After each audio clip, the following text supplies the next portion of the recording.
Hi guys, today we're going to learn about assembly. So before we proceed, what is assembly? So assembly refers to a low-level language or programming language that directly corresponds to a computer's machine code instruction, allowing for programmers to write code. So basically, kaning assembly language, usa na siya ka low-level nga language. Nga kani siyang language, usa na siya sa pinakadool or if not ang pinakadool nga machine language nga pwede na to ma-construct gamit ang programming. So before we dive deep into assembly, natay project nga atong baton. So muna siyang Lab 2B, examining the flags. Atong main objective is to examine the flags of the status register. So muna siyang reference, Mazidi and Naimi, the APR controller and embedded systems, chapter 2. The materials needed is Atmos Studio. So kung wala mo makadownload Atmos Studio, pwede mong download. Then ang pinaka-latest na version yung download doon sa offline na version, which is 7.07. So let us start. Muna siya ang activity 1. Yung sa activity 1, write and assemble a program to add the following data and then use the simulator to examine the C, H, and Z flags after the execution of each addition. So muna siya ang values, 22, 23, 66, 87, and F5. Kaning $sign diri, nag-indicate ni siya nga ang kaning value sa 92 and so on kay hexadecimal. So ningon siya nga mag-assemble tag program sa following data nga magamit nato sa Atmos Studio para ma-simulate nato ang addition sa kada given value. So since nana ko given nga code, pwede na mo proceed. So muna siya ang code. Tapos, ang kaning function ng LDI stands for load data immediately. So, kibali, ang kanin siya, mag-assign siya og register R16, for example.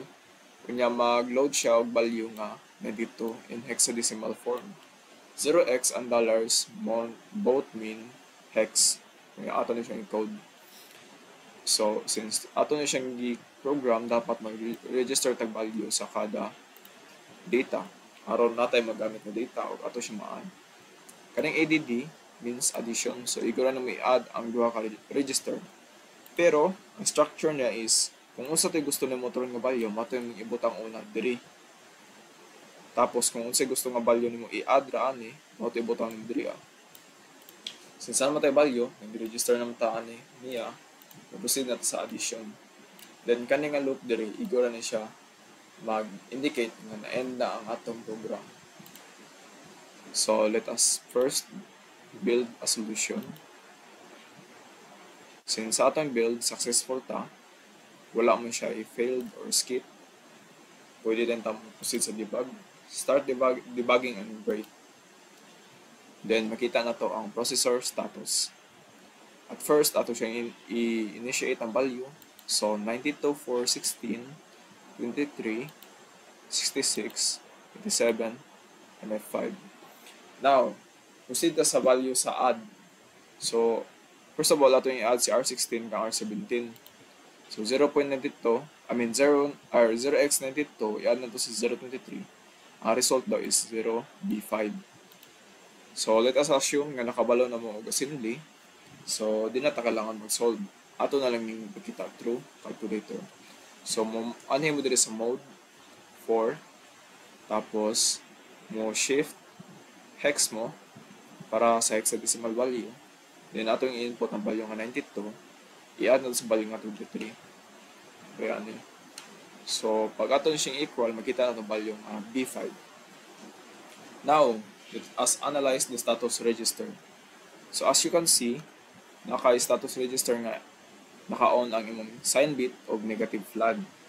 Why? Well, naka-on ang imong negative flag because 0B5, kung ato ni siyang i-convert into binary, ang iyang result is ang B5, kung ato ni siyang i-convert into binary, ang iyang value is 0, 1, 0, 1, 1, 01, 01. Even though nga iyang number of bits kay 8, which will be considered a byte, ang iyahang unang value is 1, na kung imo siyang i-complement, nag-symbolize siya og negative value. So mo na makita nato dire, naka-on na yung negative value. So for the sign bit, ang sign bit mo-on na ni siya if ang imong negative bit ug ang imuhang overflow bit kay naka exclusive OR. Meaning if at least one lang sila kay on, mo-on siya. However, if both on siya, ang iyang value is off. So let us proceed again. Ito sana yung clear.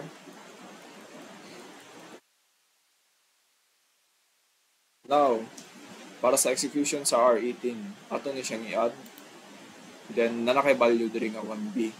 Kay ang 0B5, which is our initial value for R17, i-add na to siya sa R18. So, R18 is 66. I-add na to siya sa B5. Ang yung value is 11B. However, pag tanaw ni mo diri, 1B ra gid na nakita nimo. Why? Kay since ang iyahang number of bits kay 8 raman, ang overflow or ang unsa tay pinaka most significant bit sa hexadecimal, iya ra tong i-dispose. Nya magpakita siya diri og value nga C, meaning na siya carry. Since naman siya value nga nag-extend beyond sa 8 bits. Proceed na po sa R20, i-add na to siya. Tanaw na to, 8 na ba yung value sa R19. R19 is 87, di ba? So kung mag-add ka diri 87,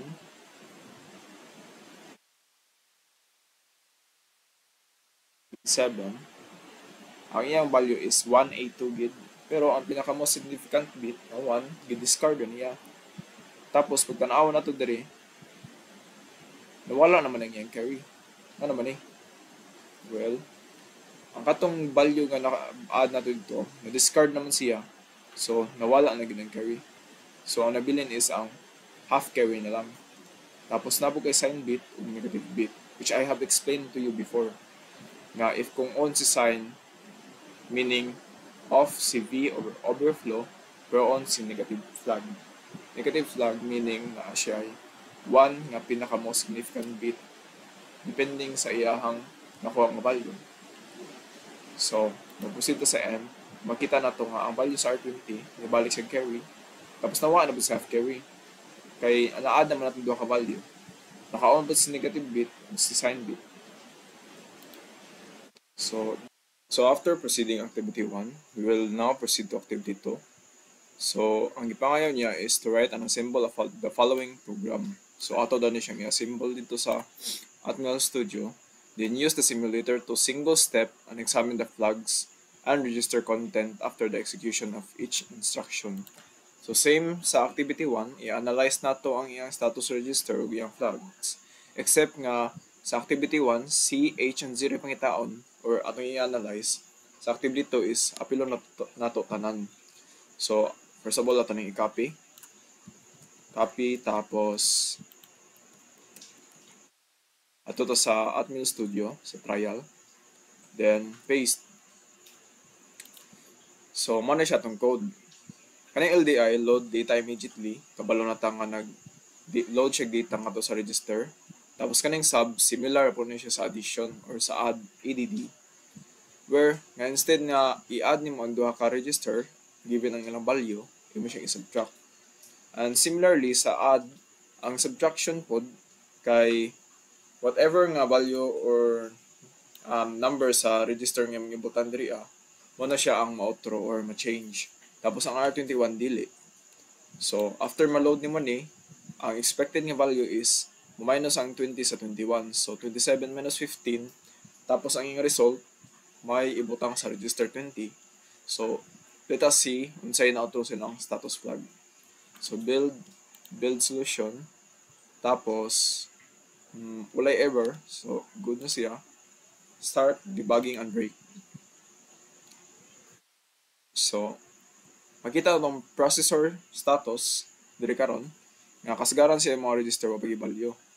Now, kung ato ning i-load ng data sa 20, makita na to nga ang iyang R20 or register 20 nahimo na og 27 in hex value. Sa 15, nabaylo na po yung value. So, assuming nga nanay value ang 20 o 21, ato siyang minus. Tapos, ang ma-change nga value is gikan lamang sa R20 or sa register 20. Kumano na siya karon 0x12. So, panahon na itong status register. When we see the status register, we can analyze that the values for this flag is clear, meaning walay value. Kay if kung ato ni siyang assuming nga nakabalo nato sa binary addition ng subtraction, kung i-convert nato ni ang hexadecimal value sa 27, for example, nagamit ko calculator for simpler explanation para mas padali na ako istorya sa inyo. So ang 27 i-minus mo sa 15. 27 minus 15 can be done in a decimal way. But, however, use the base in hexadecimal. So, 27 minus 15, kung decimal siya, ang result is 12. Pero, diri karon ato siyang i-assume nga hexadecimal siya. So, kung naka 12 nga hexadecimal value, pag ato siyang i-binary, makakuha tag value nga 10010. So, ato siyang i-suwat. Let's open Paint again.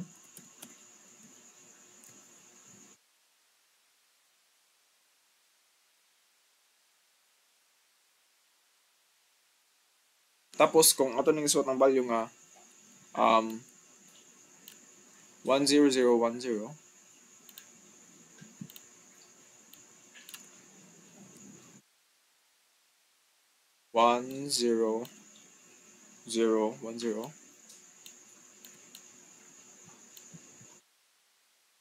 kita na ito nga na siya ay 1, 2, 3, 4, 5 bits.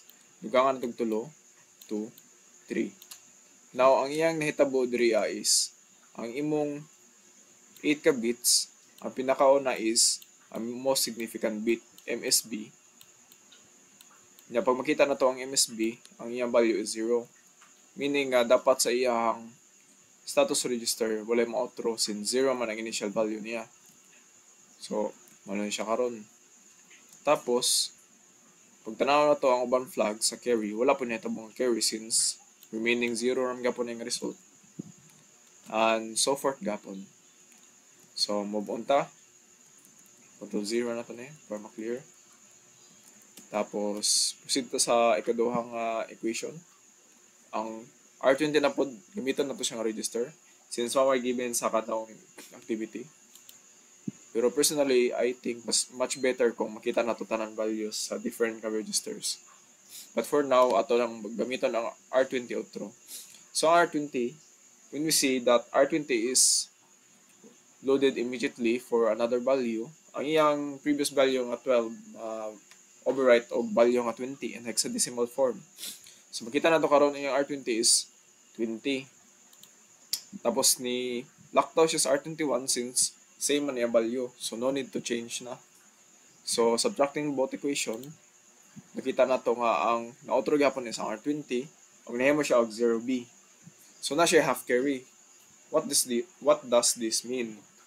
So kung imo siyang analyzon, ang value nga 20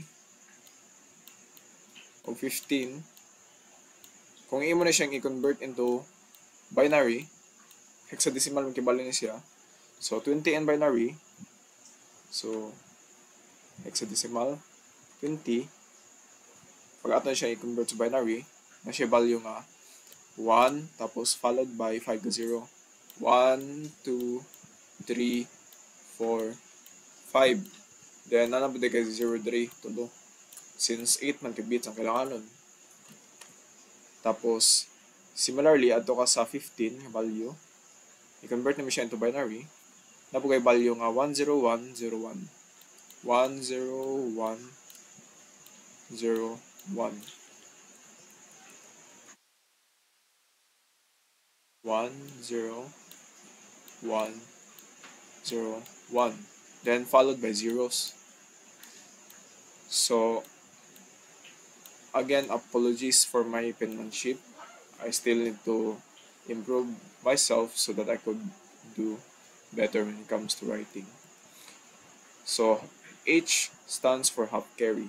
Half carry occurs when from the least significant bit, LSB, which is located in this area, to the fourth bit, Monesia, experiences a carry. So, let us analyze bitaw kung paano ba siya ka ng tinuod.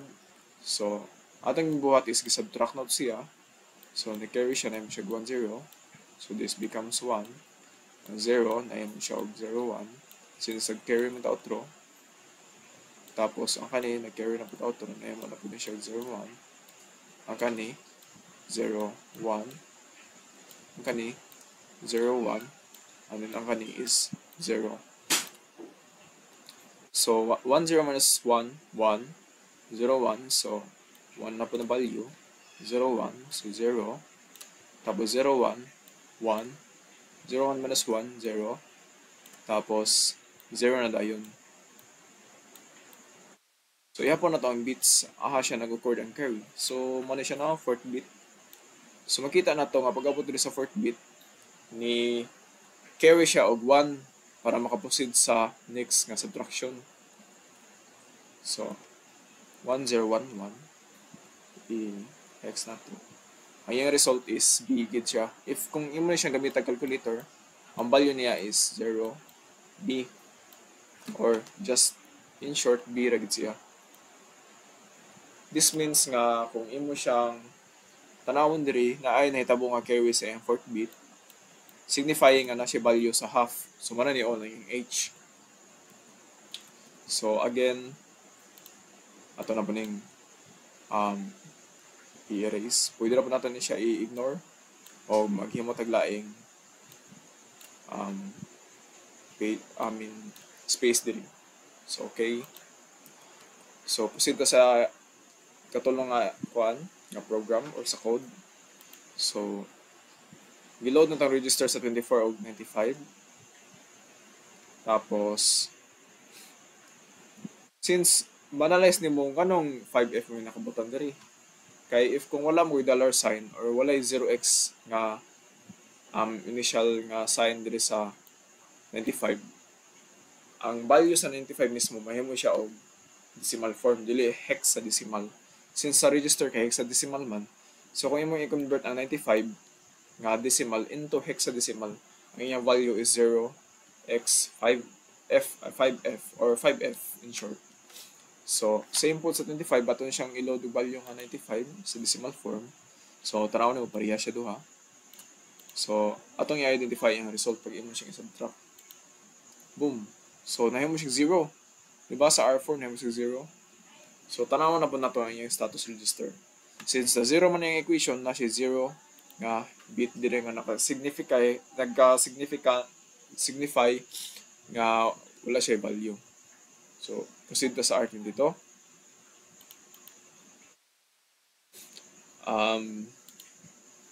Same gapon, mag-load tag ka ng data.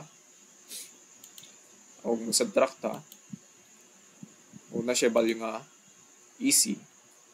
So, as I've said, half carry nag-signify siya or nag-tell siya nga na nahitabo ng carry dito sa ikaapat nga bit. As I've shown to you earlier. Sa carry pod, makita nato na siya if kung tanaw nimo diri nga part nag-carry kibali siya, assuming nga if kung mag-carry siya. So nag-carry siya diri meaning mag-on na yung flag na C. Ang S kay kuan siya, equivalent din siya sa N or negative bit exclusive or with B. So as long as either one of them is on and either one of them is off, mo-on gid siya permanently. Since naka-negative flag man siya, nag-tell siya nga mo-on gid ang sign bit kay off man ang overflow. Tapos ang negative flag nag-tell pud siya nga ang imong pinaka-una nga value dito sa imong equation or sa imong subtraction dito sa R22 kay number 1. So okay, that's it for activity 2. Let us proceed to activity 3. Ang activity 3 ng equation kay mao ni siya. So ako gyapon ni siya masahon. So write and assemble a program to load the value into each location from R20 to R23. Use COM instruction to complement the value of each register. Use the simulator to single step and examine the flag and register content after the execution of each instruction. So sa activity 3, copy natin siya. I-paste. Ang iyang instruction is ato daw na siyang tagag value from R20 to R23 using COM instruction to complement the value of each register. Using the simulation, natin siyang single step para ma-examine nato ang flag ug iyang content. So let us proceed. Again, rebuild your solution. Tapos, build again. Debug.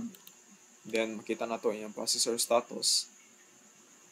So, assuming kabalo na tayo ng LDI, mag-discuss na ta sa COM. COM means complement. So, whatever the value of the register are, for example, R20, ang complement niya is ang yatag. So, meaning, ang complement, meaning ang pinaka-opposite. So, for example, naka-value nga 0, ay ang complement is F, ang pinakadako ng value. So, kung sa ito pinakagamay, mo pinakadako. Kung sa ito pinakadako, mo pinakagamay. So, ato na yung pang-load ng value. FF 011 and 022. Now, mo proceed din sa R20. So, kung ato na siyang i-complement, ang assuming nga value is from 0 to 0FF or FF. Hala? So, FF siya kay 0 man yung value, 00 man.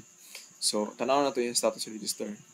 Na-N kay nag-signify mo siya nga naa siya ay negative sign bit.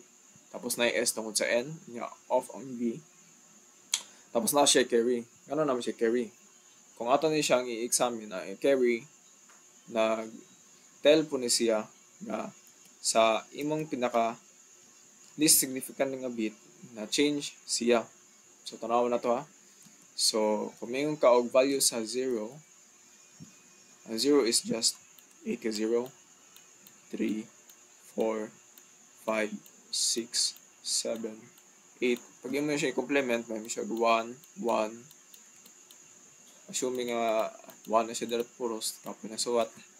Kani siya 1 na siya ang mabalyo. So from 0 to 1, nag-tell siya nga na siya certain point kaya i-flip ang yung value. So, unsa may atong value para makuha ni siya. So, pag complement niya, sabot na siya carry nga nahitabo.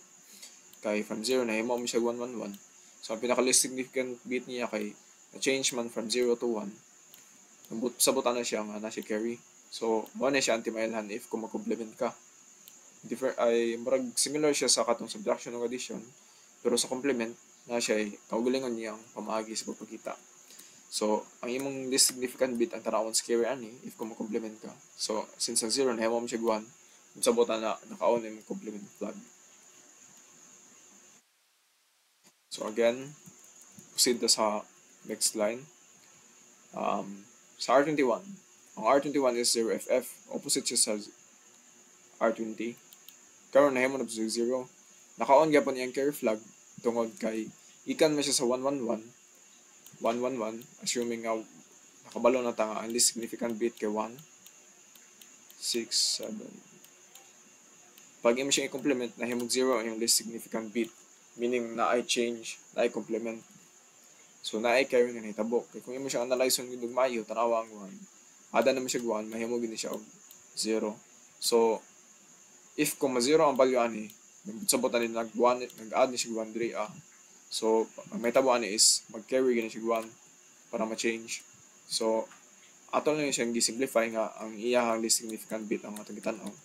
So, if kung iyang least significant bit kay 1, mahimo siya 0 pag complement, butsabotan na ay carry. Carry is 1 and vice versa. Dito sa R22, similarly po, pag tanawon gini mo ang iyang binary value sa R22 nga 011, makuha gini mo ang value niya sa binary nga pag imo siyang i-change o i-complement, ang iyang least significant bit mo outro gid from 1 to 0 or from 0 to 1. So you can try it yourself using your calculator and see the effect. Same sa R23. Nagi-carry nga may tabo kay na may change tungkol kay complement pa nimo siya. So, maro to siya. So, to recap, mo na siya tong activity.